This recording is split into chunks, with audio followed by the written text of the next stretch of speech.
ยังไม่มีเลย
โลครับ ฮัลโหลค่ะสวัสดีค่ะครับ ค่ะติดต่อมาจากบริษัทไทยเทคนะคะทางเรามีข้อมูลมาว่าคุณลูกค้าได้จัดแสดงไม่ทราบว่าตอนนี้อยู่ในการทำงานอยู่ไหมคะอ๋อตอนนี้ปกติอยู่ครับอ๋อใช่ไม่มีปัญหาแบบเป็นการทานน้ำทำงานหรือไหมคะอ๋อมีมีลักษณะที่ไม่เย็นครับ แต่ผมไม่แน่ใจว่ามันเพราะอะไรครับอืมลูกค้าหลายท่านก็ส่งหนังสินค้าไปครับแล้วก็แจ้งกับทางเรามาว่ามีปัญหาเลยค่ะอ๋อครับค่ะแล้วก็องค์กรมาตรฐานของสินค้านะคะได้เข้ามาตรวจสอบและพบว่าสินค้าที่คุณลูกค้าได้จัดซื้อไปนะคะมันไม่มีมาตรฐาน อืมไม่ได้คุณภาพไม่ผ่าน QC นะคะครับฟ้องร้องให้กับทางเราออกมาทำการชดใช้ให้กับคุณลูกค้าที่ซื้อสินค้าไปในรถนั้นนะคะอ๋อครับผมอย่างเช่นแบบว่าแอร์ไม่เย็นนะคะอืมมีไอน้ำออกมาอะไรประมาณนี้อืค่ะมเป็นปัญหาของมันค่ะอ๋อครับทีนี้ต้องทำยังไงบ้างครับทีนี้นะคะคือทางเราก็มี2กรณีให้คุณลูกค้าเลือกนะคะอืมคือถ้าคุณลูกค้าจะส่งคืนสินค้าทางเราก็จะทำการชดเชยคืนเงินให้กับคุณลูกค้าค่ะอืมแล้วก็อีกส่วนแบบวันหนึ่งพนักงานของทางเราจะรับสินค้าถึงบ้านของคุณลูกค้าครับค่ะ ถ้าคุณลูกค้าจะส่งคืนทางเราก็จะคืนให้กับคุณลูกค้า50%อืมของราคาสินค้าที่คุณลูกค้าซื้อมานะคะอืมครับค่ะแล้วคุณลูกค้าซื้อแอร์มาในราคาเท่าไหร่คะอ่าจำได้ว่าน่าจะประมาณ5-6 พันครับ 5,000-6,000เหรประมาอคะณนี้มีในShopee อยู่ครับผมมีประวัติอ๋ออยู่ครับ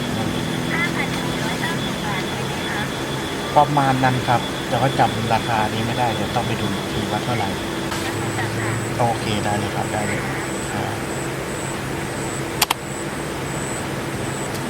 มันบอกว่าแอร์ที่เราสั่งมาไม่ได้มาตรฐานไม่แต่มันบอกว่ามันจะโอนเงินให้ก่อน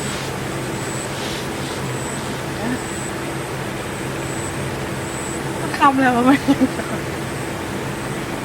ต้องมากมันไม่น่าปกติไงมิดหรือเปล่า